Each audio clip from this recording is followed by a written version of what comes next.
పింఛం విప్పిన నెమలికి మల్లె తొలకరి జల్లుల మేఘం మల్లె అలజడి హృదయం మాడిన కూచిపోడి రంగుల దిద్దిన బొమ్మకు మల్లె కవితలు వద్దిన పుస్తక మల్లె సంతోషంలో ముద్దుగా ఈ అమ్మాడి ఆరారు ఋతువుల అందం ఒకటిగా కలిపి వింతలు ఏడు పక్కకు జరిపే కొత్తగా పుంతలు తొక్కెను ఈ అరవిందం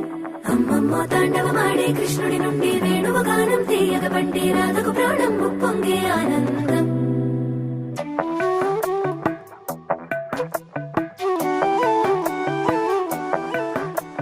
మధురము కదా ప్రతొక నడక నీతో కలిసేలా తరగని కథ మనదే కనుక మనసు మురిసినిలా ఉసురేమో